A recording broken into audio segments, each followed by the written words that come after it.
we'll do this side first. So once everything's put together and it's time to fill it up with mix, you will imagine this is the ice cream mix. You pour it in. Wait a sec, make sure nothing's draining out anywhere. Let's give it a couple seconds. It looks like we're good. Nothing's pouring out. So you're pouring a container of ice cream mix, and then you'll need a cup or something to put under here. And this is where the priming plug comes in. You lift it up, and then once you have a steady stream of mix coming out, push it back down.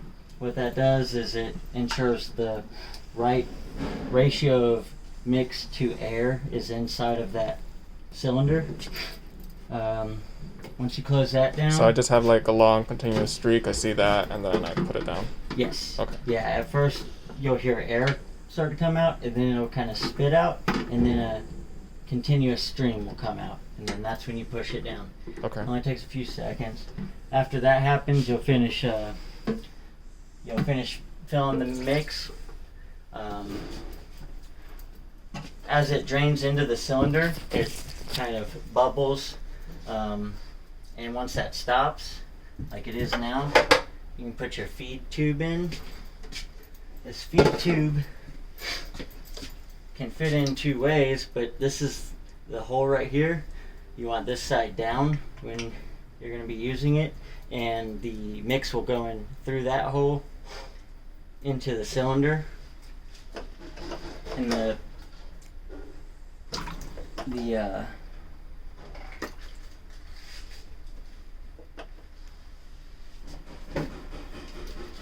okay, this metal cap on top controls it. It keeps that air to ice cream mix ratio the same. So that's what that little thing is for right there. That way the mix goes in as quickly as it comes out.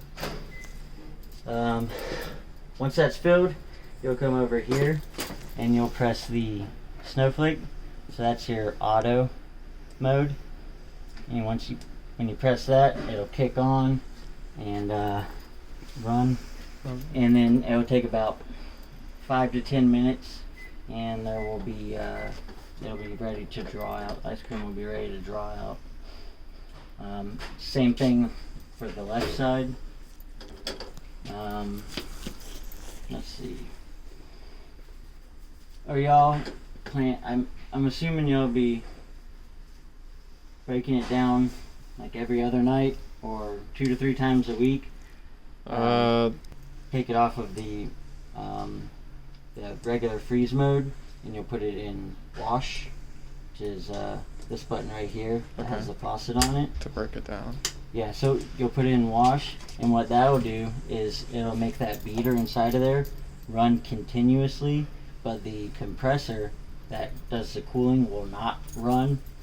Put it in the wash, let it run for a few minutes. It'll help to soften up the ice cream that's in there. And you take a clean container like that and drain all the ice cream into it. The ice cream that's drained into the container can be put in the refrigerator and saved for the next time.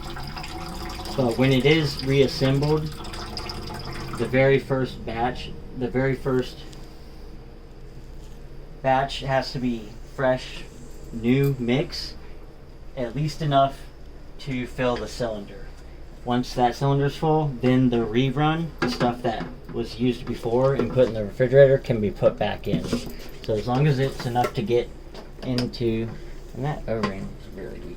Once it's enough to get to the base of this pan, or at the top of that hole right there, the top of that tube,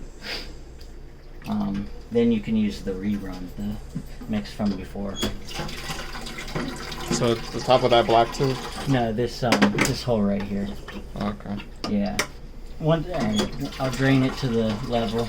So when you're pouring it in, after you've cleaned it, once it gets to right about there, you can go ahead and use the used mix. That way it doesn't go to waste. As long as it was put in a clean container and stored in below 40 degrees, it can still be used. So after draining everything out, the install or the breakdown is just the reverse of assembly. So get the rest of it out.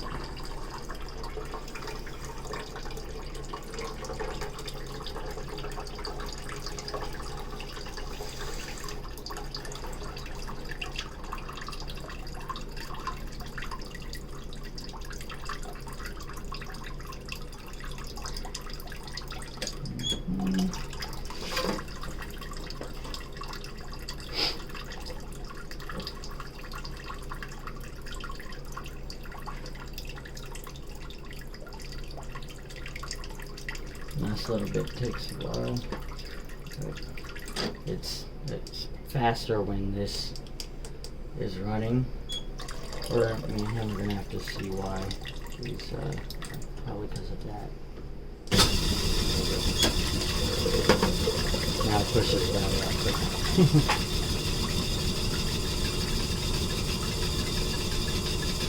So everything's out. It's empty now. You turn that back off. We'll do it right.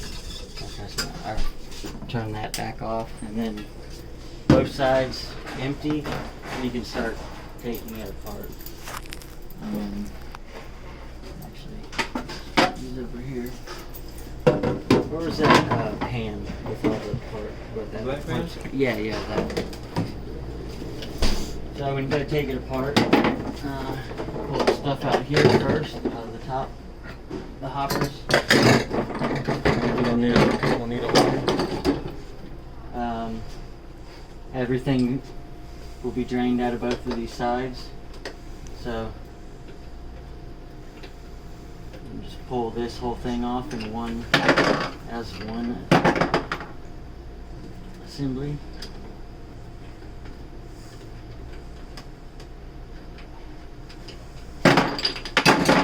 That. Set that in, and then just pull straight out. And then it's off, and then the drive shafts in the back. My hands are too big. The drive shafts in the back will come out as well. My hands are a little too big to pull them out right now.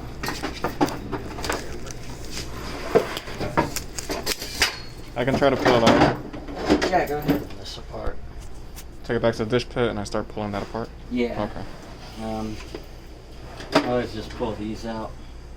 These out first. All the loose stuff. And I just rinse all of that?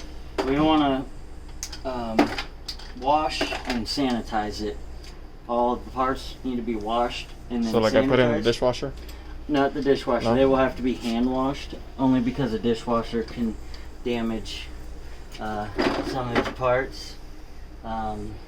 So hand washed, and then they can be soaked in sanitizer. Really, is if you have a sink that you can fill up to with soap or detergent to wash, just give them a good scrub, and then rinse that soap off. Put them in sanitizer, or like a bucket of pre-made sanitizer, or if you have a sink that has a sanitizing section, and just let them soak in there until you put it back together. With these, pull these back out. One other thing, before washing them, it's a good idea to take off all the O-rings and have them set aside somewhere where they won't get lost. It'll just keep, because stuff will get behind them and under them. So in order to clean this stuff thoroughly, you have to take the O-rings off. The best way to do it is once it's cleaned off, and you have a napkin, and it's not. Once you can rinse off the, spray off whatever mix is on there, and you can get a grip on them well enough to kind of pinch and then squeeze to push it towards the front. And if it's too slick to do that, like that, see how you can kind of get to push up a little bit. If it's too slick for that, you can use anything that is not sharp, like say like a plastic knife. Avoid that side that has the serrations, but right at the tip there, and then you can use that to get behind it, and then pry it off like that. Just to get that, you want to make sure to get that mix behind there. If it's not cleaned out, once it's put all back together, bacteria can grow in there really quickly. And I take out both of them, right? Yeah, both of them. Okay. Right now they only pulled out because there's And all the O-rings? yeah, all of them. So we got these two, 2, 4, 6, 8, 10, 12. This is one. It's like these are combined, so it's 13, 14, 15, and then 16, 17. So there's all your O-rings are on those. That's probably the most time-consuming part of the whole thing. Once it's been done a couple times, you can pull it apart and put it back together in less than 20 minutes. It's just a matter of repetition, you know. Yeah, looks like a lot. Yeah, it looks like a lot when you're looking at it at first, but if you take it just step by step, I like to think of it as like starting from the back, working forward. Do I stop the recording? That's it? Yeah, you can